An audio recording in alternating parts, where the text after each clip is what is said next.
这是一块肉，这也是一块肉。你能分辨出哪一块才是时下最火的人造肉吗？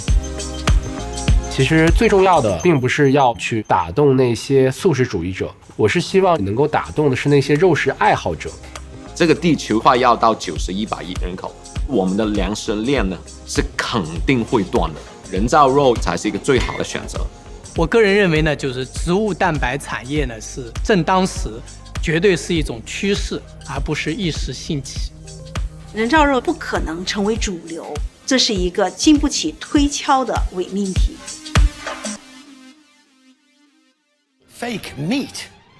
人造肉这个词今年频繁地出现在全球各大媒体，它迅速成为投资界的新风口。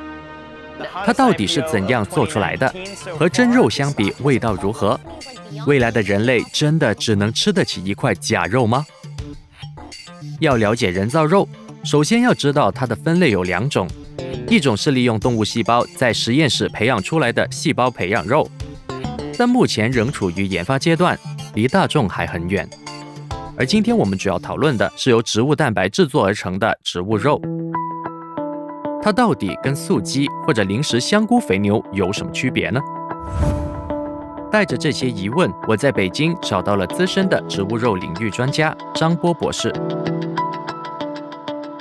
从大的生产的环节来看的话呢，两者的差异并不是特别的大，接近于动物肉的程度方面，它可能要比我们传统的素鸡和素鸭更胜一筹一点，所以呢，也有人把它称之为素食的2.0版。90后的 Vince 是一家人造肉创业公司的 CEO， 他的体重曾经超过200斤，是一块行走的五花肉。现在他全身心投入了人造肉行业，从色香味声形5个层面把植物蛋白做成跟真实肉类一样的口感，有60%的消费者没有吃出来。大家看到的这个红色，我们就是从植物里面提取一些天然的色素，比如说甜菜粉、甜菜根的这种汁液，白色的脂肪颗粒，这个就是我们从椰子油里找到，让它变成一些天然的模仿脂肪口感的颗粒。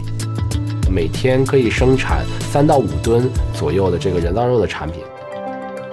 根据国家统计局的数据显示，2018年全国肉类产量为8517万吨，其中猪肉的产量为5404万吨，占63%，而全中国一年要吃掉5000多万吨的猪肉。如何骗过中国人的味蕾，是生产商们绞尽脑汁想攻克的难关。在香港的 David 给出了一个答案：人造猪肉。我们推广新猪肉呢，首先是跟很多餐厅合作，整个 Waggas 的连锁或者阿里巴巴他们的员工食堂里面也开始有新猪肉。在 David 的餐厅里，可以吃到各式各样的人造肉产品，意面、饺子，甚至是担担面。它们的味道到底如何？它上面还有一些花生做拌料，味道不错，没有真肉的这种嚼劲和感觉，但是它的味道确实是模仿的猪肉，是非常的像，感觉不到自己是在吃素。一条的嘉宾和同事们对于这块充满高科技与未来感的肉也非常好奇，于是我把来自香港的这块新猪肉以及美国的人造肉 Beyond Meat 带回上海。我觉得这个跟真的丸子差的很多，然后入口有点像泡发过的香菇。那我现在替大家尝一下人造肉饼。这个人造肉饼吃起来的口感就是有那么一点清甜，而且还挺香，有那种油脂的油花味道。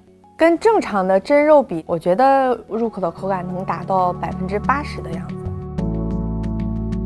天然的肉，它有神经，有血液，还有肌肉的运动，瘦而不柴，肥而不腻，还有舌尖和牙齿的感觉。人造肉绝对是达不到和肉一样的，要想以假乱真，那这个比登天还难。既然人造肉口感上和真正的肉类仍然存在差距，它为什么还被奉为未来食品呢？我个人是非常看好人造肉的。我们的这个人口增长，以及和我们的这个动物蛋白的供应量之间的这个缺口，终究需要其他的蛋白质资源来替代。我相信从技术的角度呢，有很大的一个发展空间，有一点像科技产品吧，每一年都会有新的版本。其实人造肉的出现，它并不是要替换掉动物，或者是动物的蛋白，或者是畜牧业、养殖业，它更多还是一个给消费者多一种选择。不过，人造肉的发展同时伴随着争议。目前，人造肉的价格比一般的肉类要贵2到3倍，而为了在口感上更加接近真肉，它的添加剂问题也一直被诟病。中国农业大学的朱毅教授同样对人造肉的未来存在疑问。人造肉不可能成为主流，我想不出来我们要吃它的理由。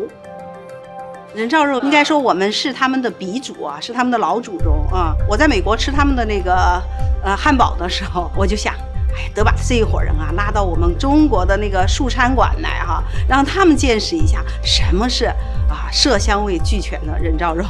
我感觉更多的是资本的一个噱头，除非有一天像《流浪地球》那样，已经忘记了肉是什么味道了。未来最应该受到拥戴的健康的食物是些什么呢？有可能比如说是低等生物，还有呢像食用昆虫、蚯蚓呐，蚂蚱是给我们瘦肉的感觉，蛆给我们肥肉的感觉，通过3D 打印这种高科技的技术来结合。新事物的出现必然会引来争议和讨论。5到10年后，人类的饮食结构会不会出现根本的变化？这道关于动物肉和人造肉的选择题，未来还是交给我们的舌头和胃做最终决定吧。